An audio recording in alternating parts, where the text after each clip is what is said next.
Bueno, buenos días a todos. Gracias lo primero a Jorge Fernández Parra, a Luis Martínez y a Bárbara Romero por su invitación. Pocos sitios de España creo que tienen el haber llegado a 30 jornadas, 30 años, como lo que ocurre aquí en Granada, que hemos pasado ya pues por lo menos 8 generaciones de residentes de GINE y no sé cuántos miles de biólogos. O sea que es un placer estar aquí con vosotros. Bien, yo voy a hablar un poco en la mesa de salud uterina. Os voy a mostrar la evidencia que he encontrado a día de hoy de los miomas y la reproducción. Ya sabéis que la literatura es amplísima, muy variada, muy heterogénea, de poca calidad en general, y siempre que ponemos el foco lo ponemos cuando hablamos de fertilidad en el ovario, en la reserva ovárica, en la edad de la mujer, y menos en el útero, que tiene que estar pues, estructuralmente y anatómicamente sano para poder implantar el embrión. De todos estos artículos que me he revisado, pues más de 50, que he ojeado unos más en profundidad, otros menos, voy a mostraros únicamente los más citados o que ha sido hecha por gente conocida o los metaanálisis. No voy a meterme mucho en estadística y en epidemiología. Deciros un poco, ya sabéis que en el top de la evidencia están los ensayos clínicos.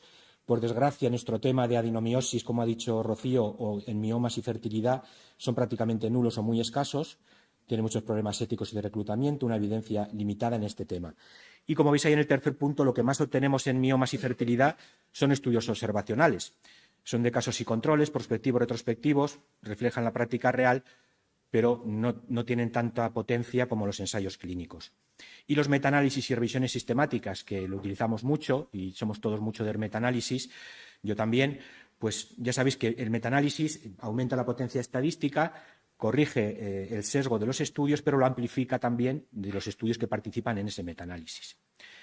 Bien, yo el tema, cuando me lo comentó Bárbara, pues sabéis que la prevalencia de los miomas, como de la adenomiosis, es casi de un 50% en mujeres jóvenes, hasta un 10% de las estériles tienen al menos un mioma y yo creo que es más, pero dice la literatura que hasta un 3% puede ser causa única de esterilidad. Estos miomas, como la adenomiosis, causan esterilidad por distintos mecanismos, que la repasaremos un poco someramente. Ya vemos así a priori que la relación, tanto en natural como en reproducción asistida, es controvertida por todos los sesgos y los estudios tan mal realizados y tan heterogéneos. La CIP es un modelo que sí que nos va a dar mucha información. Y lo que os he comentado, que hemos puesto mucho el foco últimamente en el factor ovárico y también mucho ahora en el embrionario con el PGT y demás, pero menos en el factor uterino.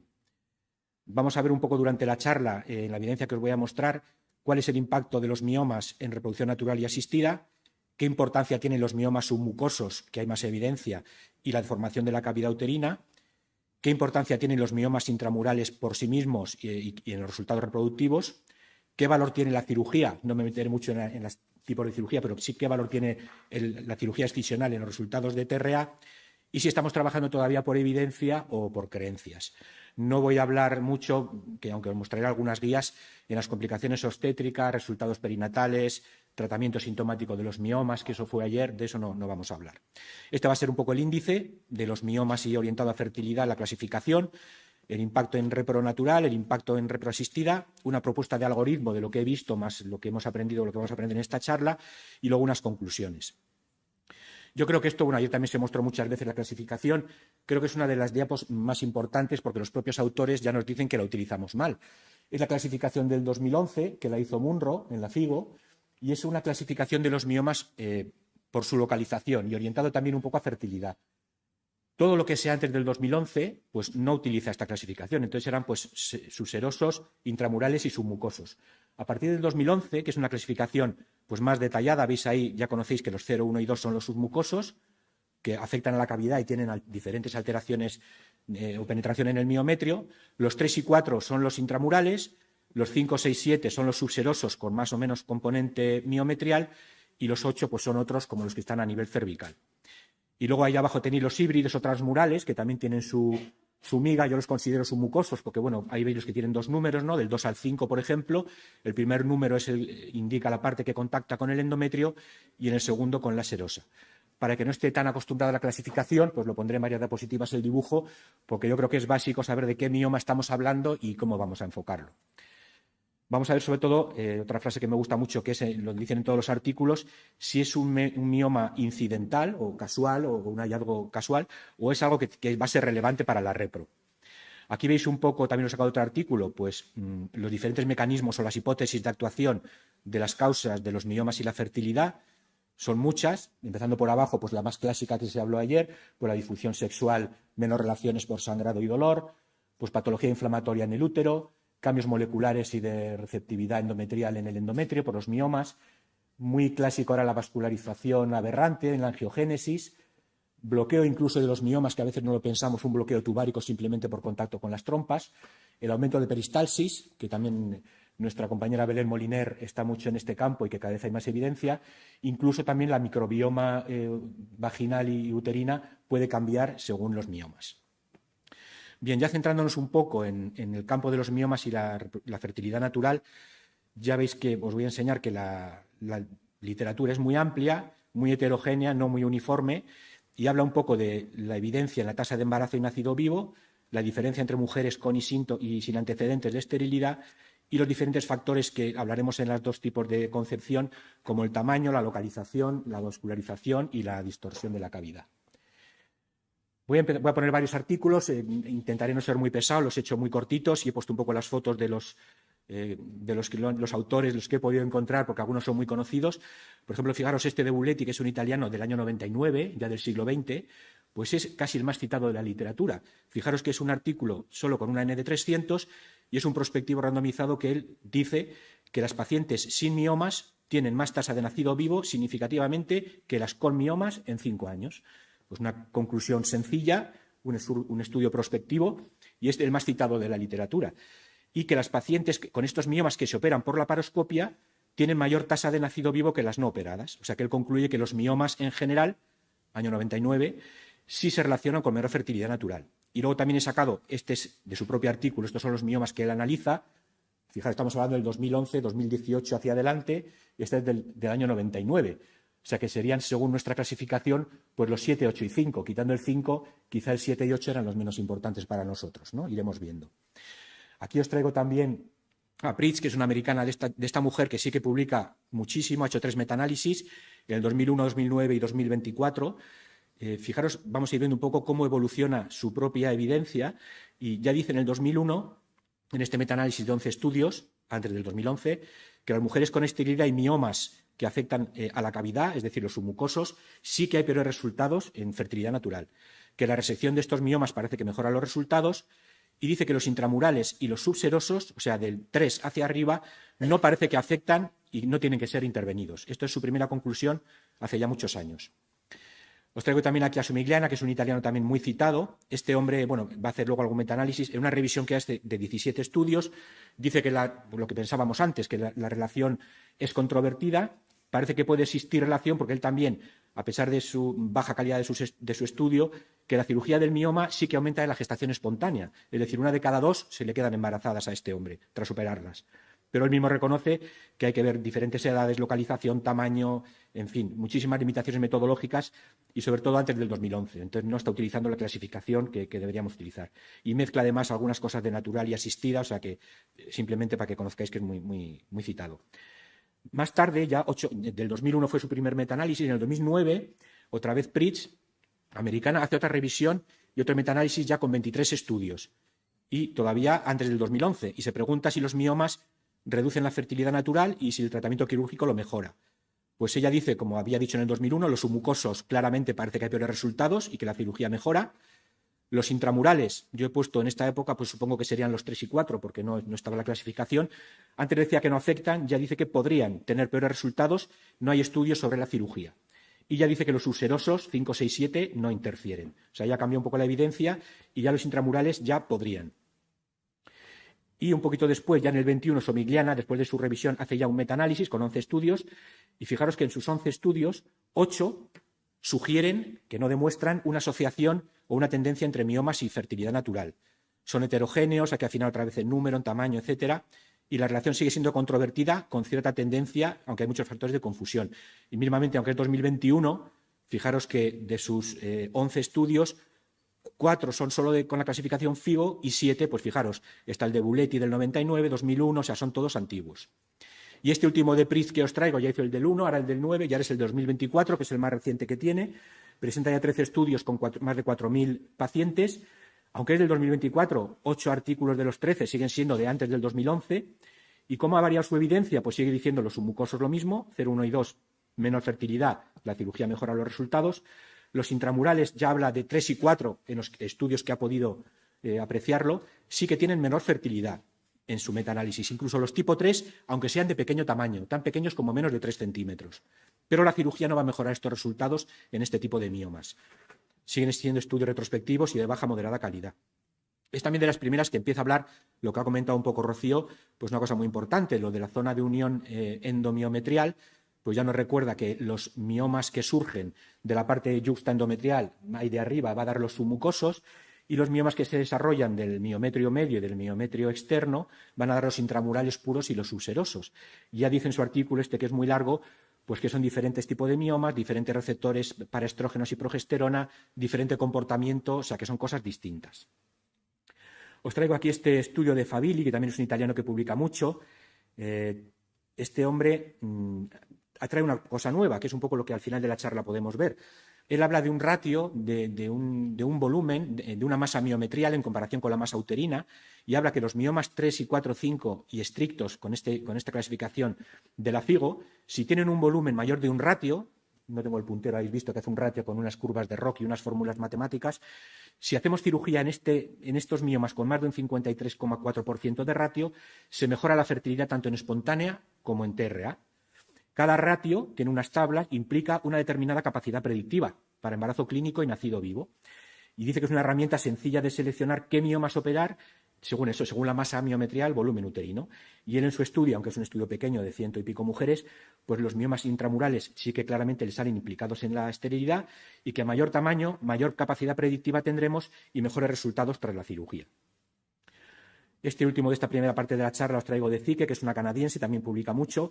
Es una revisión narrativa que no tiene tanto interés, con 40 referencias, lo traigo porque es reciente y las referencias que me he revisado pues son también bastante nombradas, es del 2025, y tiene unas conclusiones sencillas, pues la 0, 1 y 2 que hay que tratarlos.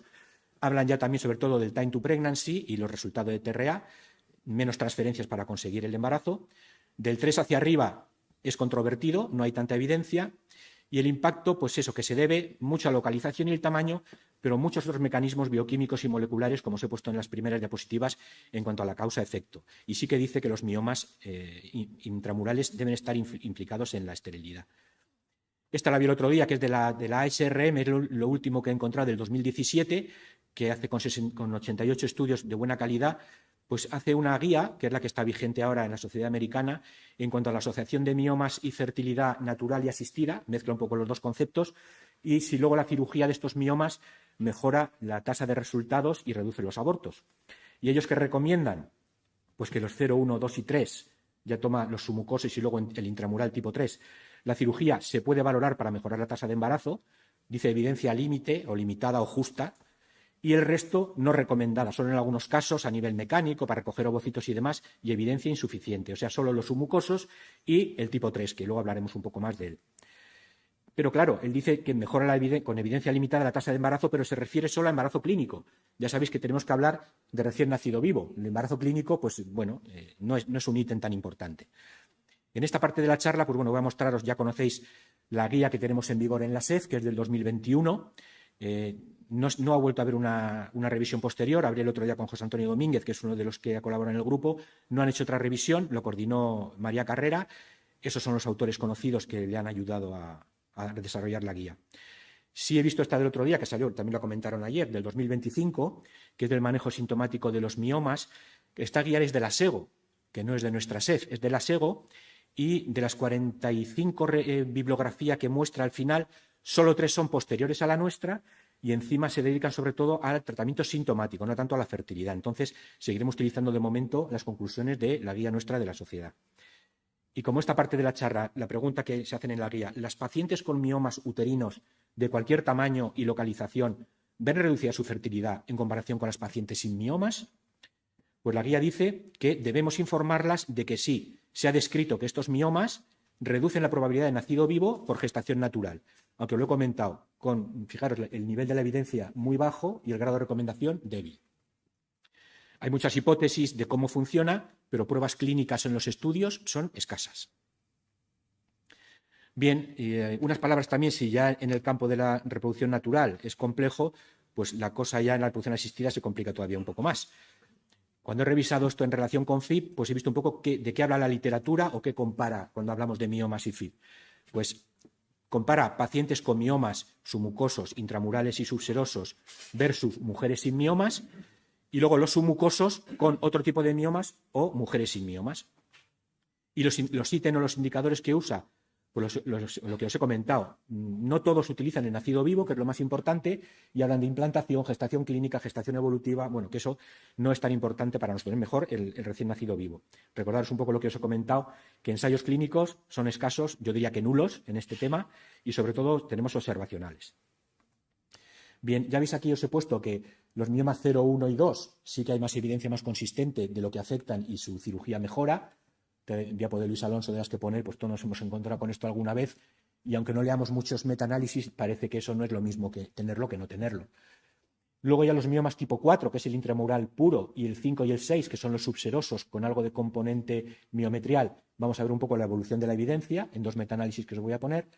Y luego sí que hablaremos un poco más del mioma tipo 3, que es un poco lo que ha comentado también Rocío, que se compara con una adenomiosis focal, es decir, es un poco, ya veréis, que está en el intramural, pero contacta con el endometrio, o sea, tiene el papel casi de los submucosos y de los intramurales. Vale, voy a poner solo un par de metaanálisis ya más avanzados. Este de Sunkara, que también es una chica, una doctora súper citada, es un metaanálisis del 2010, que aparece en todas las revisiones, con 6.000 ciclos. Claro, 2010, antes de clasificación FIBO. O sea, ya veis aquí a la derecha, ella habla de miomas intramurales y subserosos con componente intramural que no afectan a la cavidad. No habla de submucosos, tampoco habla del tipo 3 porque no estaba catalogado. Se habla, en teoría, lo que yo creo, según lo que he leído, pues del 4, el 5 y el 6. Ella, en su metaanálisis de estos 6.000 ciclos, sí que tiene peores resultados estas mujeres de clínico y de nacido vivo de forma significativa, y no hay datos sobre la cirugía en este tipo de miomas. Reconocen los sesgos, llamaron uno por uno a los autores, pero que había muchísimos sesgos, excluyen miomas grandes, no incluyen el tipo 3, que puede dar un peor pronóstico todavía, o sea que es un metaanálisis muy citado, pero que ha aumentado un poco los sesgos de los estudios en los que tiene. Pero bueno, en su estudio dice que los miomas intramurales sí que tienen peores resultados en FIB, y la cirugía previa a FIB de estos intramurales, los resultados no son concluyentes. Y os traigo este también de Han, que es de 2020, también con 5.000 pacientes. Fijaros que el de 2020, pero lo mismo, solo son 5 después del 2011. La mayoría son antiguos de los que hemos estado viendo, es decir, no tiene tanto peso. Dice igual que Sunkara lo mismo, que los miomas intramurales que no afectan a la cavidad tienen peores resultados, la cirugía dudosos resultados. Siguen sin utilizar la clasificación FIGO y lo mismo, pues miomas supongo que son 4 y 5, 5 y 6, 4, 5 y 6, no los tipo 3 ni otros. Pero en sus conclusiones, igual que Sunkara, lo mismo, los miomas intramurales tienen peores resultados en FIB y la cirugía previa, pues resultados no concluyentes. Ya hemos visto entonces que según Pritch, Sunkara, Han, estos metaanálisis parece que los miomas intramurales sí tienen peores resultados en la fecundación in vitro y la cirugía previa, luego lo veremos al final de la charla, una evidencia escasa. Bien, vamos a hablar un poco ahora de los miomas tipo 3. Ya os he comentado, se ve muy bien ahí en la resonancia, que tienen un poco lo peor de los dos mundos, ¿no? Del intramural y del submucoso. Actúan por varios mecanismos a la vez, no deforman la cavidad, pero la implican la vascularización. Es un poco los que están ahora en el foco de todos los autores. No hay estudios epidemiológicos. Yo, entre la revisión que he hecho y algo de ChatGPT, pues he conseguido ver más o menos que los más frecuentes son los subserosos, con un 45%, los tipo 4 intramurales puros un 30%, y de los tipo 3 serían en torno al 15% de las mujeres con miomas y FIB. Recordáis un poco los procedimientos que os he comentado antes de causa-efecto de los miomas. En los tipo 3, además, fijaros, aquí he puesto un 3 y un 4, de un trabajo también que lo nombran mucho de Lu, pues que él habla mucho de la distancia mioma-endometrio, de cuántos milímetros hay si hay menos de 1, más de 3 milímetros, cómo influye la vascularización. Incluso fijaros que a él le salen mejores resultados en FIB, en miomas sin operar, le sale mejor resultados en el 3 que en el 4, cosa que en principio es un poco la contratendencia, porque él dice que el 3, la vascularización le ayuda en sus resultados. En fin, lo he puesto un poco como anecdótico para que veáis lo complejo de los milímetros, de la diferente vascularización, etcétera. Vale, os traigo aquí un poco una revisión de Fabili antes de los 2 o 3 estudios que voy a poner de los miomas tipo 3. Fabili es un ginecólogo también de Perugia que publica cada vez más, se ha venido arriba con los miomas tipo 3 y no hace más que publicar resultados, análisis, revisiones. Claro, de los 80 artículos que él publica en esta revisión, pues dice un poco lo que sabemos, que es completamente miometrial, pero está en contacto con el endometrio, que es un híbrido que actúa un poco con la peor de los 2 tipos de miomas. Y una cosa interesante, en la FIGO del 18, Munro, el que hizo la revisión del 2011, hace una revisión de su propia clasificación y, aunque los intramurales los sigue poniendo en el papel, los tipo 3 que son intramurales, ya los llaman submucosos. Es decir, tanto Fabili como Munro ya hablan de que los 3 son submucosos. ¿Por qué? Pues tiene su lógica. Dice que lo que en una ecografía es un tipo 3, la otra pared es un espacio virtual, la pared es la que protuye, que evita que el mioma protuya, o sea que sería un submucoso. Y si haces una histeroscopia con poca presión, verás como lo que en la eco es un tipo 3, al meter el histeroscopio ves cómo protuye y puede ser un tipo 2. Y siguen diciendo que a pesar de la clasificación de la FIGO de la 11 y la revisión del 18, seguimos los clínicos sin usar siempre bien estas clasificaciones y perdemos la oportunidad de generar evidencia, que es un poco lo que nos gustaría para poder trabajar mejor. Este es un estudio también de otro súper conocido, que lo incluyen en muchos metaanálisis, un estudio, bueno, también, fijaros, retrospectivo de 300 ciclos, pero es súper citado también y lo incluyen en todos los metaanálisis. Y este chino, pues dice que los miomas tipo 3 tienen peores resultados en FIB significativamente, habla ya de peor cuanto más tamaño y más número, los dice pequeños, de 2 a 5 centímetros, y la resección histeroscópica le mejora los resultados y reduce sobre todo el time to pregnancy o el número de transfer en estas mujeres. Fijaros que en este metaanálisis de Fabili sí que utiliza ya el trabajo de Han que os he puesto antes, y ya a nivel de metaanálisis, fijaros, del 2023 sí que dice que los tipo 3, menos implantación, menos clínico, menos nacido vivo, y peores resultados cuanto más tamaño y número. Pero dice que la cirugía se puede valorar para disminuir el impacto que podemos tener en una FIB posterior, pero la evidencia es insuficiente para tratarlos de rutina. Es decir, los 3 peores resultados, la cirugía podría mejorar, pero la evidencia es escasa. Y este R, que yo creo que es el último de esta fase de la charla, que también es otro metaanálisis del 2023, lo mismo también con 500 mujeres, pues igual de 2 a 6 centímetros peores resultados, pero la cirugía pues es controvertido, evidencia escasa, y empezamos mucho pues al hablar con la mujer, personalizar, decisión compartida, ver riesgos y beneficios, no está tan claro. Sí que dice que peores resultados, pero cirugía, evidencia escasa. Y este os he traído, porque este es del mes pasado, de Antonacci, que es otro de Roma. Sabéis que los italianos y los chinos publican muchísimo los miomas tipo 3 y los miomas y FIB en general. Y este hombre sí que está haciendo ahora o quiere proponer un modelo de actuación clínica basado en la experiencia, en la medicina translacional. Él ha hecho ya sus gráficas y sus tablas y quiere llegar pues eso, a estandarizar la decisión antes de una FIB y hacer scores predictivos, medicina personalizada y utilizar sobre todo la eco 3D, la histeroscopia y la resonancia. Volviendo un poco a nuestra guía, ya hemos visto lo que dice en fertilidad natural y miomas. Vamos a ver lo que dice en cuanto a la FIB y los miomas. Se preguntan los autores, ¿las pacientes con miomas uterinos intramurales y submucosos ven reducida la efectividad de la FIB en comparación con pacientes que no tienen miomas? Dicen que debemos informar a las pacientes de que sí, que los intramurales y los submucosos sí reducen la efectividad de la FIB, la implantación y el nacido vivo. Dice que el nivel de la evidencia ya no es muy baja, ya es baja, y el grado de recomendación fuerte. Algo hemos avanzado. Y luego también se preguntan, también lo dicen, que los subserosos no interfieren, aunque la evidencia es baja y el grado de recomendación débil, parece que los subserosos tienen menos importancia. Y esta que os he puesto aquí era el 2021. Ellos se preguntan, ¿este efecto negativo de los miomas que hemos visto se empeora por el tamaño, localización o número? Y decían que recomendación débil. Claro, yo digo que según esto sí influye en número, tamaño y localización. Esto era de 2021 y lo que hemos mostrado aquí de Han, Fabili, Erden, Pritch, todos los últimos metaanálisis posteriores, habría que revisar igual la guía en próximas fechas. Y luego el tratamiento quirúrgico excisional aumenta la probabilidad de embarazo tras FIB o en pacientes con miomas. Pues fijaos que empieza por los intramurales, dice que se podría realizar miomectomía de estos miomas intramurales previo a una FIB, muy baja calidad, recomendación débil. Y los submucosos lo mismo, dicen que ni a favor ni en contra, 2021. Yo creo que ya los submucosos ya lo tenemos superado, de que los submucosos hay que hacer cirugía. Ya terminando, me quedan 3 o 4 diapos. La propuesta de tratamiento en mujeres con miomas y deseo gestacional, pues ya veis un poco que son varios factores, pues la edad y la reserva ovárica, el tipo de mioma, la comorbilidad de la paciente, muy importante los antecedentes reproductivos, en localización, tamaño y dónde está el mioma más de 4 centímetros, si es múltiple, si afecta a la cavidad, y luego las técnicas quirúrgicas. Entonces hay que ver, seguimos como al principio, si hay que ver si es relevante o incidental, medicina personalizada con muchas variables, y importante que no hemos hablado ahora, que hablan muchos estudios, de que después de la cirugía, pues que hay que revisar la cavidad, ver cómo ha quedado todo antes de la FIB, no lanzarse a hacerla directamente, y los tiempos de espera que también son un poco diferentes en los autores, pues una histeroscopia de 1 a 2 meses, la laparoscopia de 3 a 6 y la laparotomía entre 6 y 12.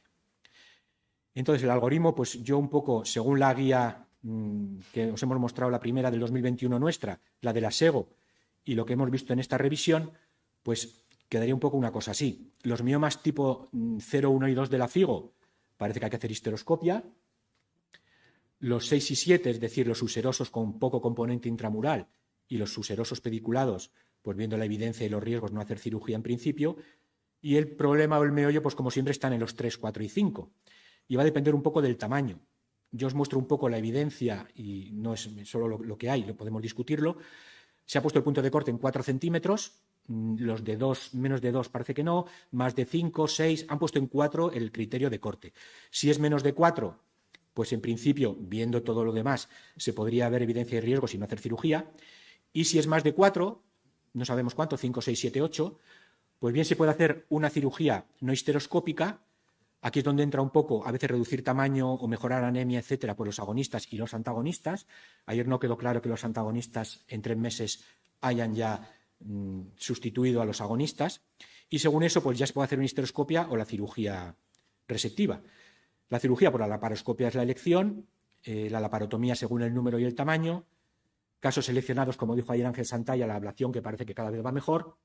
Y también hablaron mucho del tratamiento secuencial. Decía Ángel ayer, pues que puede ser también tratamiento médico, luego un tratamiento con radiofrecuencia y luego ya hacer una histeroscopia, si está más a mano, o una laparoscopia.